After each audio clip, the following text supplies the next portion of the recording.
Teachers' voices. As vozes do professor. أصوات المعلمون. La voix des enseignants. La voce degli insegnanti. Voces de profesores. Teachers' voices. Teachers' Voices is a series of podcasts from Bold, the digital platform on learning and development, made of fascinating stories from teachers around the world, talking in their own words about their specific stories and context. In each episode, you will listen to inspiring conversations between international experts on learning and child development and me, your host, Nina Alonso. For the past 10 years, I have been devoted to improving equal access to education. Now I want to share with you powerful stories from teachers talking in their own words about their experiences. In this first episode, we will listen to educators sharing stories about accelerating basic literacy in a rural community in Mozambique, about developing creative ways to stimulate the interest of unmotivated students in mathematics in a socially deprived area in Brazil, and about improving the reading skills of girls with severe dyslexia in Saudi Arabia. I am pleased to introduce this series of podcasts with a special guest, Nora Marketos. Nora is the co-lead of the Learning Schools portfolio of the Jacobs Foundation, and in her role, she works with educators around the world. Hi, Nora. Thanks for being here today to help me introduce this new podcast series. Hi, Nina. Thanks for having me on to talk about such an important topic. Nora, why do you think it is so important we listen to teachers' voices? Well, from the vast impact of COVID-19, many people have a much better understanding of the huge importance of teachers. But while the upheaval of the past year may have led to some changes in the general view, I believe there is still a strong need to elevate teachers' voices. For me, giving teachers a voice through a podcast such as this is really important because teachers are the ones directly engaging in the daily experiences of children's learning, and therefore they have so much to teach us. With this podcast, I am hoping to reach those interested in learning, child development, and education. In your view, what makes this podcast so relevant to anyone interested in these topics? Teachers share really a passionate commitment usually to their students and the particular needs of each individual learner. So this podcast is quite special in the sense that it brings together teachers' voices in a short but really powerful manner. And it complements their stories with existing research and evidence of what is already working in which context. This provides really a bridge between the teaching community on the one hand side and those researchers who are seeking to better understand how we can help children learn and develop. Thank you so much for your thoughts, Nora. As you said, elevating teachers' voices is incredibly important, and it's why we are here today. So throughout this series, we will travel across continents through rural and urban communities and meet teachers who are ready to share their inspiring stories.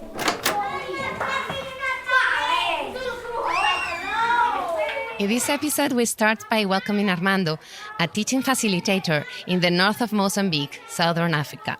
I spoke to him in his bustling classroom in a small rural school as his pupils raced around him on their way to the kitchen for lunch. Hola, Armando. Hola, Nina. Armando works in accelerating teaching practices in the north of Mozambique, and I asked him to share the most challenging parts of his work and to describe for us the kind of interventions that develop in local schools. How to help a child to read.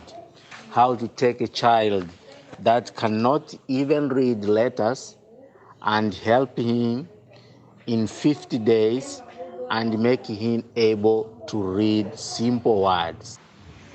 Wishutani Twelaka is a kind of accelerated learning program that is designed to teach them basic reading and basic mathematics.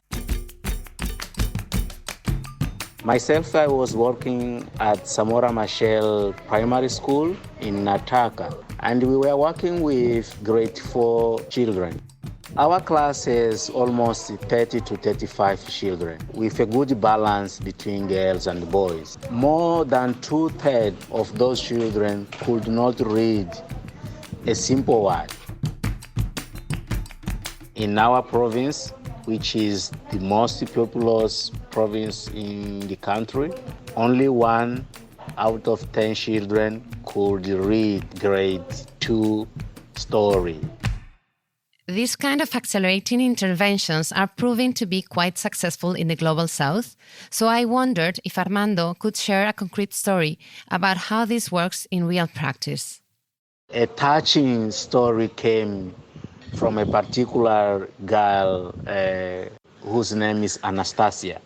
Anastasia was very shy. She was always smiling, but she couldn't volunteer for activities. And I remember one day when we were still struggling to identify letters, making games, using games to recognize letters. And the child suddenly turns to the class and shows to the other children that I have read tomatoes. That was eye-opening, and where you could see an unmistakable smile of joy in their faces.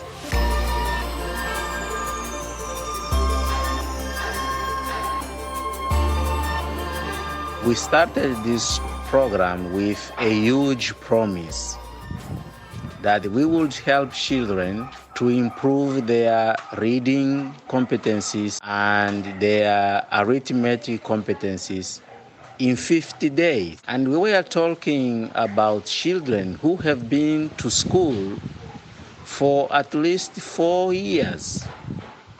So if they, in 4 years, they couldn't read, and we were promising to make them readers in 50 days, that was really a fearing challenge.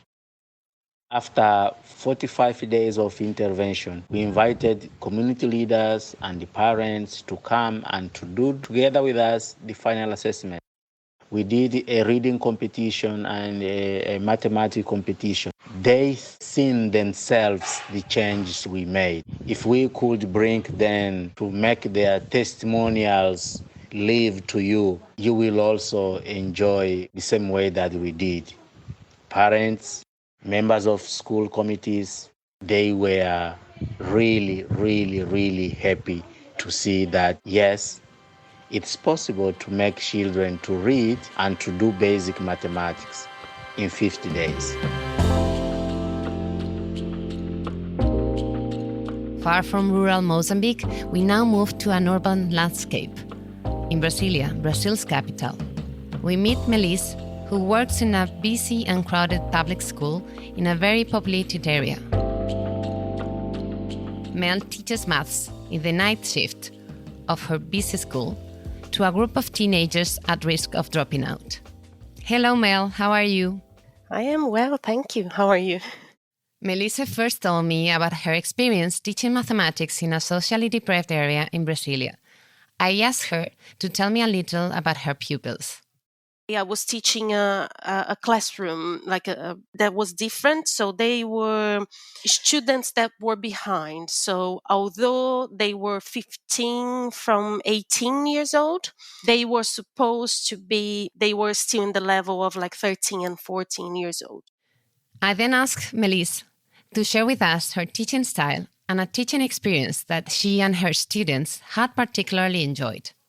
Because we had that challenge of making sure that they learned what they haven't learned before. I had to be kind of really smart and think about the key aspects that I thought that was important for them to learn, and that would it would put them in a good position to be able to follow the content in the following year. So I wanted also to make sure that they were learning things that were interesting for them and important for them, and not just to be able to follow the content for the following year, but also for their lives. So what I did was I brought some old magazines to the room, and I asked them to take some of the pages off, and we moved all the chairs, the desks, and I said, like, we're going to create a square meter. And they looked at me like I was talking about something really weird. That's what we did. So they cut the pages off, they glued them together, and then we measured it, and then they understood that actually that square, the total of the area of that square measured a square meter, because it was like the sides of the square, they had like a 1 meter of length. And then to go deeper on that, instead of just, okay, now you've learned what a square meter is, let's move on. No, I wanted them to understand how that can be used as a measure. So then we created loads of square meters, and then we measured the room that we were in. So they had to put all those square meters that they had created on the side of each other. And then one of my students said, can we measure ourselves? And then I said, well, but what do you want to measure? Because we're not measuring your length or your height. We are measuring area, so square meters. And then he said, well, can we try to fit ourselves in the square meter so we can see how many of us we can fit? And then I said, well, yeah, of course you can. We are using objects, but you can use your own body.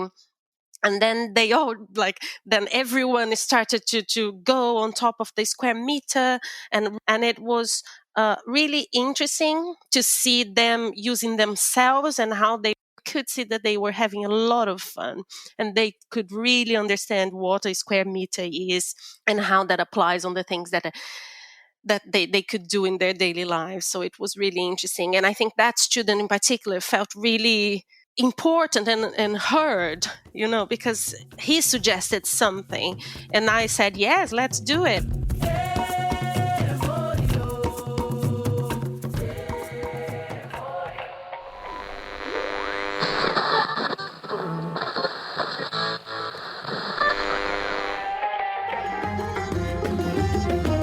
From Brazil, we visit Farida in the city of Jeddah, the second biggest of Saudi Arabia, located in the Red Sea, not far from Mecca. Hello, Farida. Hey, Nina. Hello, how are you? Farida works in a small non-profit school for girls with special needs. Farida was particularly motivated to share with us her personal journey that has led her to her strong drive and engagement with her career in education. As a small girl, I was not a very competent student. I was told that I won't be able to excel. I was also invisible to so many of the teachers, until my history teacher become part of that school, and not until grade 8 really recognized that I have some excellence and my abilities in front of each student in the classroom. I was praised for the first time as being a student who is part of the learning journey that is happening, because I was really drawn to her approach to learning, where storytelling and imagination was expanded for the first time. I felt like I matter, and that for me was a life-changing thing. That history teacher accepted me for who I was, and she also thought that my weaknesses can be turned into a strength by highlighting the things that I like to do and motivating me to do these things. I wanted to do the same with students who are really struggling in their education.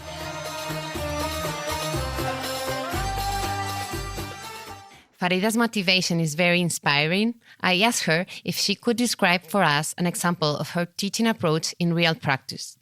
Okay, I had an example of a student that I was teaching, and she had severe dyslexia. And that student, because of her severe difficulties with reading and writing, she couldn't finish primary school. She was taken out, excluded, and then she went to that special school.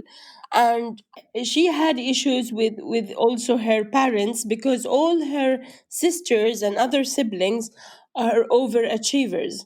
And it became something very important for me to just work on her self-esteem, to make her regain her trust and confidence, in order to say, I can do that. I worked with her on a daily basis, And then she had all sorts of spelling mistake. Maybe there is no one word that was not a did not have a spelling mistake. Her writing was empty of vowels, and all sorts of letters are mixed up because she was severely dyslexic. What I did with her is use storytelling most of the time, use her strengths, which is her narrative skills, in order to help her. I don't use the word correct or the word wrong and right. I just ask her to talk, and then together we rewrite the story.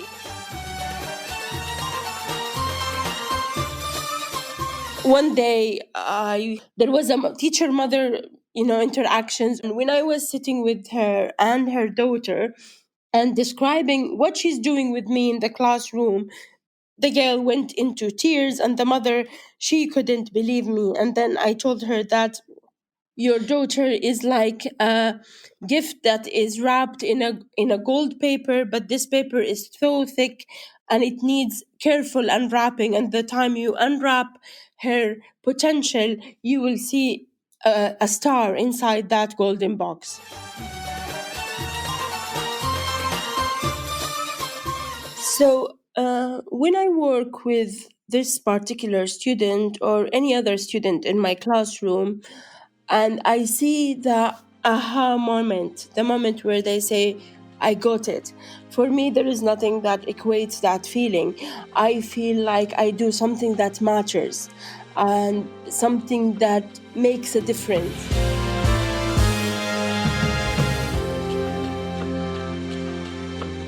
We have listened to 3 different stories of teachers coming from very different learning environments, contexts, and situations. Yet all these teachers share a passionate commitment with students and the particular needs of individual learners. You just listened to the first episode of Teachers' Voices. Stay tuned for the following episode.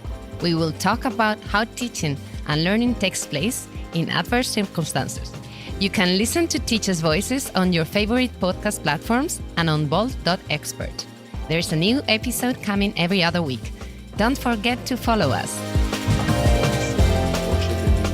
Lehrerstimmen. Voces de profesores. Teachers' voices.